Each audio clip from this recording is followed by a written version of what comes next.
sin más, yo dejo el uso de la palabra en el doctor Manuel Corado. Bienvenido, doctor Manuel.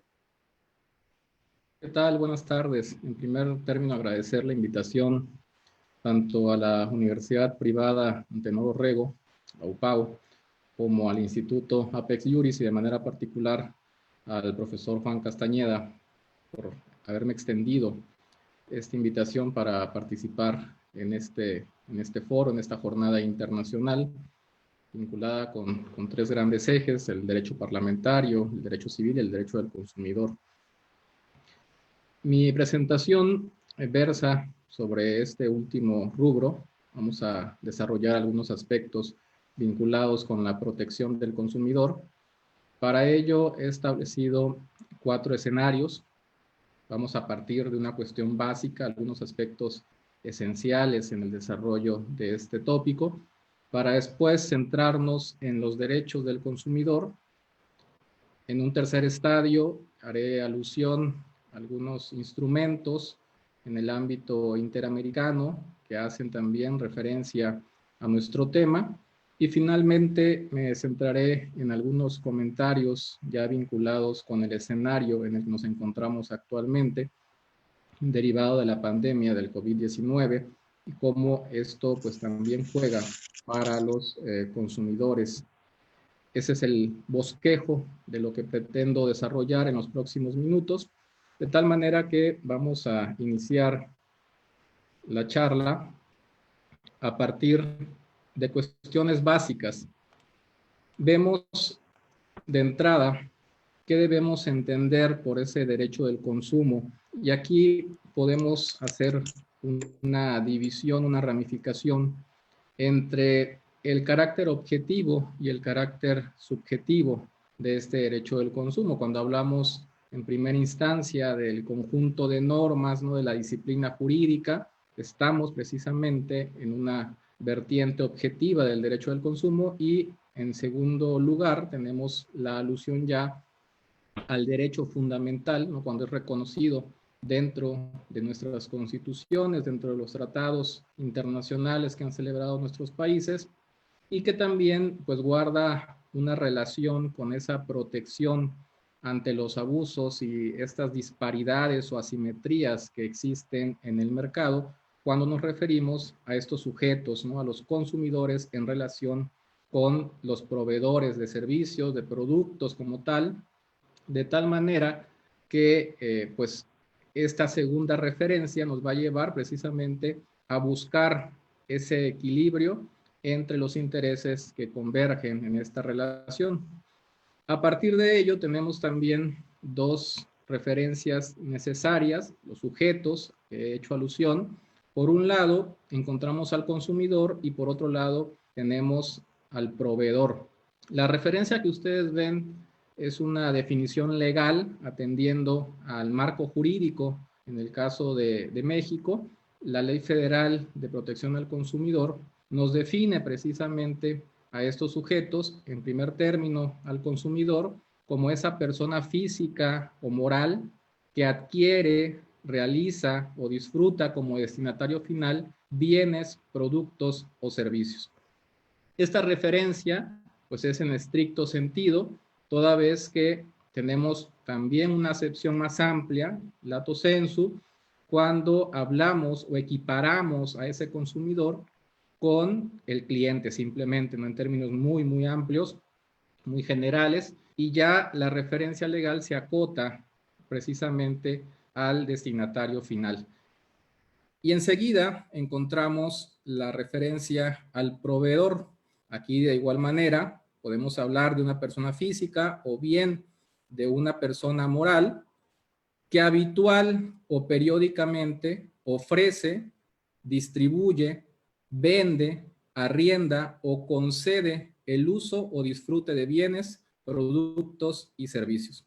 Reitero, estas definiciones se encuentran dentro de nuestro marco jurídico en la Ley Federal de Protección al Consumidor. Enseguida vamos a encontrar las vías de protección. Generalmente vamos a ubicar 2 grandes escenarios. Por un lado, el ámbito administrativo y por otro lado, el ámbito jurisdiccional. En el caso de México, La primera vertiente se va a dividir entre la Procuraduría Federal del Consumidor, la Profeco, y otros órganos que atienden temas específicos. En el primer caso, la Profeco tiene a su cargo procedimientos de conciliación, procedimientos de arbitraje, ¿no? Estos mecanismos alternativos de solución de controversias, pero también encontramos los procedimientos vinculados a las infracciones a la ley. Esto traerá como consecuencia una sanción a los proveedores. Tratándose de los órganos específicos bajo esa misma vertiente administrativa, tenemos aquí 3 referencias: la Comisión Federal para la Protección contra Riesgos Sanitarios, que es la COFEPRIS, la Comisión Nacional de Arbitraje Médico, la CONAMED, y la Comisión Nacional para la Protección y Defensa de los Usuarios de los Servicios Financieros, que es la CONDUCEF. Dependiendo ya en cada uno de los escenarios, ¿no?, hablaremos de temas muy particulares. Por ejemplo, en el primero de ellos, hablamos de control sanitario, hablamos de la supervisión, ¿no?, de la vigilancia de los establecimientos vinculados con temas de salud, por mencionar solamente algunos ejemplos. Y finalmente, la segunda vertiente a la que he hecho alusión se va a centrar en esa vía jurisdiccional. Y aquí vamos a encontrar, pues, el escenario individual y lo relativo a las acciones colectivas. En el caso mexicano, la Ley Federal de Protección al Consumidor, pues, es uno de los antecedentes precisamente de esta figura de las acciones colectivas que nuestro sistema jurídico arriba de manera posterior en el año 2010 con una reforma constitucional al artículo 17 y de manera posterior aterriza ya en el Código Federal de Procedimientos Civiles en un título dedicado especialmente a este tema. Segundo escenario, lo relativo a los derechos, y voy a ir un poco más rápido también por cuestión de tiempo. Vamos a ir agrupando algunos derechos en virtud de esa interdependencia que conocemos. De entrada, dentro del primer bloque, haremos alusión al derecho a la vida, al derecho a la alimentación, a la salud y a la seguridad. Cuando hablamos del derecho a la vida, este se va a referir de manera particular, ¿no?, a este derecho frente a los riesgos que se van a generar a partir de un producto, pero no solamente del producto per se, sino además con las diferentes prácticas que se van generando en el abastecimiento, ya sea de esos productos o incluso de servicios que son considerados peligrosos o nocivos. Y esto puede llevar a que la autoridad pues establezca clausuras, por ejemplo, de establecimientos en donde se estén generando este tipo de escenarios. De tal manera que los proveedores pues están obligados a informar tanto al consumidor como a la autoridad sobre los riesgos que traen de manera implícita esos productos o esos servicios, ¿no?, en su caso. ¿Para qué? Por parte del consumidor, pues para que tener precisamente esa información y a partir de ello tome una decisión en su caso, y tratándose de la autoridad para que dé la alerta precisamente de las condiciones que imperan en determinados productos. Aquí también tenemos esa función dentro del ámbito administrativo que ya he mencionado de manera previa. El derecho a la salud, pues aquí vamos prácticamente a referirlo con la protección que van a tener los usuarios, los consumidores de estos servicios de salud por los posibles riesgos que provoquen los productos ofrecidos por los proveedores en el mercado. Recordemos que cuando hablamos del derecho a la vida, pues vamos a ligarlo también con el tema de la salud de forma particular, con el tema de la integridad personal, ¿no?, ya bajo el ámbito macro, digamos, de los derechos humanos, toda vez que hay un vínculo indisoluble entre ellos, van muy, muy cercanos, de tal manera que de ello, ¿no?, tenemos esta mención. Enseguida tenemos el derecho a la alimentación, incluso también visto de manera independiente como un derecho fundamental. Aquí cabe decir que ambos derechos, tanto el de la salud como el de la alimentación, se encuentran reconocidos también de forma expresa en nuestra Constitución en el artículo 4.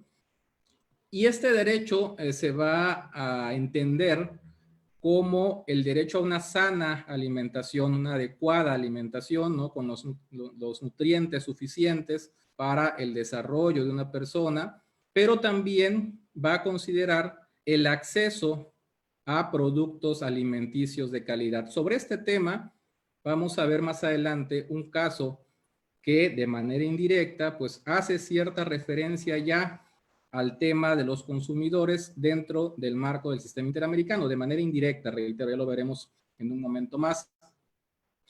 Y esto se protege también a través del control de la competencia económica, la libre competencia como tal. Tenemos un marco normativo específico para este tema que parte incluso del ámbito constitucional, en este caso del artículo 28, que establece la prohibición de los monopolios, de la concentración de productos, por mencionar también algunos ejemplos. El derecho a la seguridad de los consumidores, esa prevención por parte del Estado de los riesgos que pueden generar ciertos productos, decíamos, incide obviamente en el tema de la salud y también, por supuesto, en el tema del derecho a la vida, de tal manera que el proveedor pues debe de advertirle al consumidor sobre las restricciones en el uso de esos productos. Está obligado además a incluir un instructivo o un manual que establezca esas características, esos rasgos, ¿no?, nocivos dentro de esos productos o servicios que fueran, pues, de cierta manera peligrosos, ya sea para el consumidor o para el entorno, para el ambiente, en este caso, para este conjunto de elementos naturales, no artificiales, no inducidos por el hombre, como generalmente ubicamos al término ambiente. Tenemos también el derecho a la información, y aquí es solicitar, recibir y difundir información. Sabemos que la información es poder y que entre más información tengamos, pues podemos tomar mejores decisiones. En este sentido, pues hablando ya del tema en particular, nos vamos a referir a tener conocimiento, ¿no?, de la cantidad, de la calidad, de las características, las cualidades, el precio, los riesgos que mencionamos hace un momento de los productos que se encuentran en el mercado. Estos elementos pues son esenciales para que el consumidor pueda tomar una mejor decisión en la adquisición de los mismos. Y bueno, aquí esto lo podemos llevar a diversos escenarios. La información para el consentimiento contractual, recuerden esta referencia que parte del propio derecho común cuando hablamos de la autonomía de la voluntad, la posibilidad que tenemos de celebrar estos acuerdos, de establecer las condiciones que obviamente en esta materia, como está muy vinculada también al tema mercantil, pues va a encontrar ciertas restricciones, como bien ya lo han señalado, tratándose, por ejemplo, de esos contratos de adhesión en los cuales las cláusulas pues ya están determinadas por una de las partes. También se habla de la información en los productos, ya mencionábamos algunos elementos hace un momento, fecha de caducidad, características, contenido neto, todos estos elementos que vemos en las etiquetas prácticamente de los productos que adquirimos, y finalmente la información en los mensajes publicitarios. Esto va a ir ligado también con un tema que ya se ha abordado en las participaciones previas, tiene que ver con la publicidad, ¿no? El tema de la publicidad engañosa, incluso en que a veces incurren estos proveedores de productos o en su caso de servicios. Un tema relativamente reciente es el vinculado con los datos personales. En el caso mexicano esto data del año 2010, ¿no?, con la Ley Federal de Protección de Datos Personales en posesión de particulares. Aquí recuerden ustedes esta referencia a los derechos ARCO, ¿no?, acceso, rectificación, cancelación, oposición. Sabemos que hay toda una industria, todo un mercado, ¿no?, que se dedica a la compra y venta de datos personales y que se utilizan en el marketing directo, de tal manera que en nuestro sistema jurídico pues existe también un registro que no es del todo eficiente, digamos, por el propio esquema que se ha establecido, que es el opt-out, es decir, el consumidor que no requiere, que no quiere más bien recibir información publicitaria, debe de anotarse en dicho registro y los proveedores pues tienen un plazo para dejar de enviar información. Eso que mencionaba hace un momento, de repente recibimos correos recibimos mensajes de texto, recibimos WhatsApp, recibimos información por todos lados, de tal manera que en muchos casos no sabemos ni cómo, ¿no?, se llegaron de nuestros datos, y es precisamente por el esquema que acabamos de señalar. Aquí tenemos ya la referencia a esa exclusión voluntaria, el sistema opt-out al que me he referido. Obviamente también el tema de los datos personales se concibe ya como ese derecho fundamental al ser reconocido por cada uno de los estados en el ámbito interno, y aquí vamos a encontrar algunos límites, algunos cotos, ¿no?, como es el tema de la seguridad nacional, el orden, la salud pública, los derechos de terceros, que nos van a llevar incluso a otros escenarios como los datos sensibles, aquellos que son de carácter confidencial, ¿no?, por mencionar también algunas referencias en torno a ello.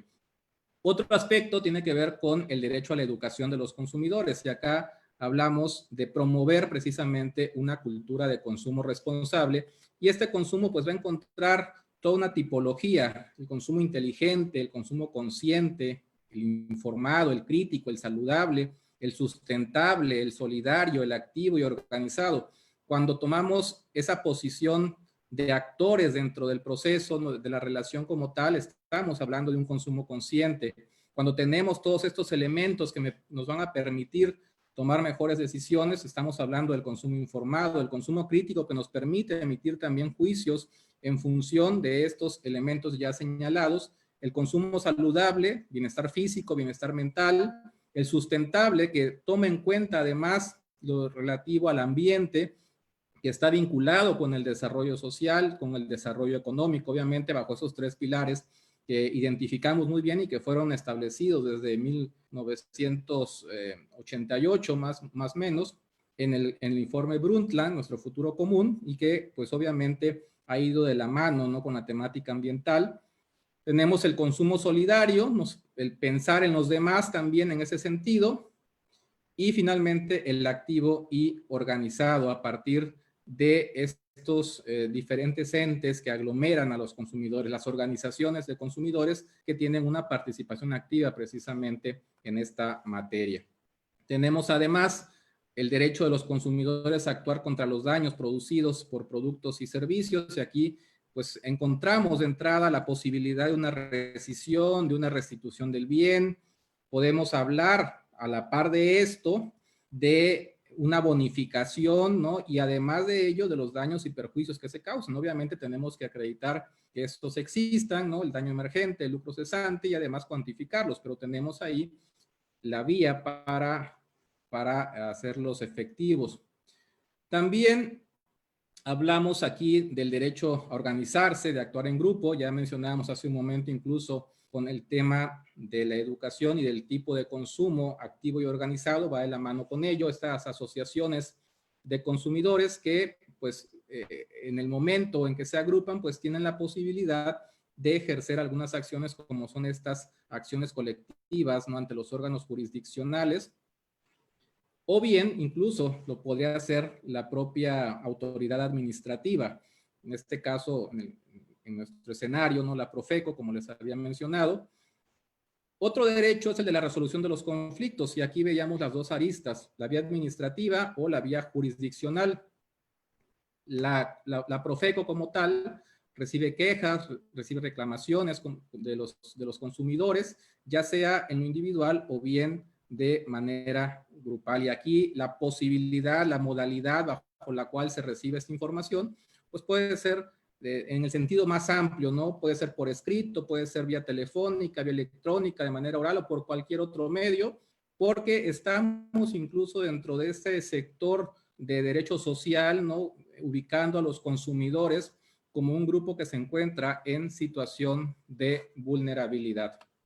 Tercer escenario, de manera también muy general, voy a hacer referencia a tres puntos en este bloque. Lo relativo a la Carta de la Organización de Estados Americanos, una serie de resoluciones de la Asamblea General de la OEA, y finalmente una mención de la Corte Interamericana. En el caso de la Carta de la Organización de Estados Americanos, sabemos que esta data del año 1948, el artículo 39 en el inciso B, fracción primera, hace referencia a nuestro tema cuando alude a este mejoramiento de condiciones para el comercio de productos básicos por medio de convenios internacionales, cuando fueren estos adecuados. Y en la parte final va a hablar de estos suministros adecuados y seguros para los consumidores y precios estables que sean a la vez remunerativos para los productores y equitativos para los consumidores. Entonces, de entrada, partimos de la propia Carta Fundacional de la Organización de Estados Americanos, hablando ya dentro de un sistema regional de protección de derechos humanos, cuando aludimos precisamente a este dispositivo. Esto lo voy a mencionar de manera muy somera, lo relativo a las resoluciones que les había comentado, en dos sentidos principalmente.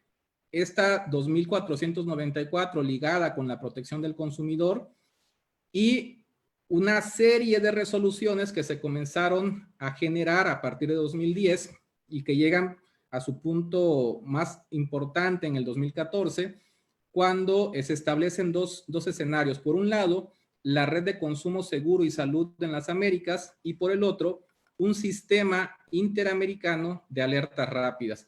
Esto prácticamente se comienza a gestar en el año 2010 y concluye finalmente en el año 2014.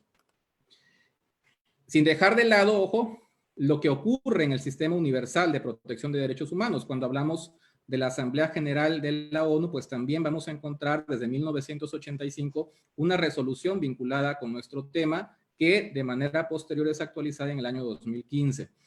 Esta referencia que ven ustedes de la Corte Interamericana de Derechos Humanos, el caso Comunidades Indígenas, miembros de la asociación LACA-JONAT, Nuestra Tierra versus Argentina, de este año, la sentencia de 6 de febrero de 2020, hace alusión al término consumidores, y por eso les decía que de manera indirecta hay una referencia, obviamente parte del derecho a la alimentación, y podemos incluso hablar de diversos párrafos. Aquí les anoté simplemente el párrafo 220, que es donde establece el término consumidores, cuando refiere que los alimentos, haciendo alusión a una resolución del Comité de Derechos Económicos, Sociales y Culturales, que los alimentos deben ser aceptables para una cultura o unos consumidores determinados. Lo podemos ir relacionando con algunos párrafos previos que nos hablan precisamente del contenido del derecho a la alimentación, y ahí surge también la referencia a los consumidores de forma accesoria, de forma indirecta, como les mencioné. Y finalmente, tratándose del escenario en el que nos encontramos, hay una organización que agrupa prácticamente a consumidores de todo el orbe, que es Consumidores Internacionales, que nos va a dar una declaratoria prácticamente en este contexto de la pandemia del COVID-19 y que va a establecer algunos aspectos pues que son importantes que rescatemos cuando habla de ese enfoque en la protección, en el empoderamiento de las personas en el mercado, que se base en esos derechos que veíamos hace un momento del consumidor, que vincule estrategias en esa comunidad internacional, en esos organismos también intergubernamentales, con miras a construir un mercado justo, economías seguras, que sean resistentes y sostenibles a partir de esta protección del consumidor. A partir de ello, se desdobla en tres escenarios. Por un lado, crear confianza durante la crisis en este momento. Segundo, que los mercados emergentes y los consumidores vulnerables en cada nación enfrenten los mayores riesgos. Y finalmente, la naturaleza internacional de la crisis pandémica pues nos recuerda y nos grita, ¿no?, cuán interconectados estamos en el mundo. Y después de ello vienen dos referencias en el momento en el que nos encontramos y lo que vendrá después prácticamente de este escenario, de esta emergencia sanitaria que pues ha golpeado a todo el mundo. Por un lado, en este momento, pues garantizar que todas las personas tengan acceso a las necesidades legítimas de los consumidores reconocidas por las Naciones Unidas, a proteger a las personas de las prácticas de mercado injustas, a proteger a los consumidores vulnerables y de bajos ingresos, son principalmente los tres pilares que establece esta organización. Y lo que vendrá, pues construir una protección al consumidor más fuerte e inclusiva, priorizar la sostenibilidad, la salud, fortalecer esos sistemas alimentarios, el acceso a servicios financieros justos, inversión pública también justa y finalmente permitir una conectividad digital justa y segura. ¿Qué está pasando en este escenario? ¿Por qué es necesario entonces proteger a este consumidor durante esta emergencia sanitaria derivada de la pandemia del COVID-19? Porque todos los proveedores de bienes o bien de servicios pues están obligados a respetar los precios, las tarifas, las garantías, todas las condiciones que son aplicables a la comercialización de estos bienes o de estos productos en términos más amplios, y la información y publicidad que presentan pues debe ser veraz, debe ser comprobable, debe ser clara y deberá pues evitar inducir al error o a la confusión a los consumidores. En el caso mexicano, ¿no? A partir de esa interrupción que hemos tenido también en los negocios, pues el incremento en la necesidad de la población de adquirir ciertos productos, pues es evidente, ¿no? Productos de primera necesidad, de higiene, por ejemplo, una cuestión muy básica, ¿no? El cono de huevos, de un costo entre 60 y 70 pesos en algún momento, estuvo en 120 o más, aunado a que no había disponibilidad como tal del producto en muchos casos, o lo relativo a los cubrebocas, desinfectantes, las toallas, desinfectantes también en ese sentido, el gel antibacterial, elementos que pues en este momento son necesarios, ¿no? En virtud de que están ligados con el tema de higiene, que es un elemento de protección en este escenario pandémico, y que pues ustedes lo verán, ¿no? Prácticamente todo el mundo establece el precio como considera conveniente, ¿no? Y aparte, pues vemos también a esos proveedores individuales ya que se han generado también incluso con estas redes, ¿no? Esas redes sociales a las que aludía también hace un momento el ponente que me precedió, de tal manera que habrán proveedores que van a intentar, ¿no? Incrementar esos precios de manera injustificada, que van a modificar los términos y condiciones para la adquisición de productos, o incluso que pueden discriminar a consumidores para evitar, ¿no? Para prevenir que estos compren determinados productos. Esto a la par de la publicidad engañosa, ¿no?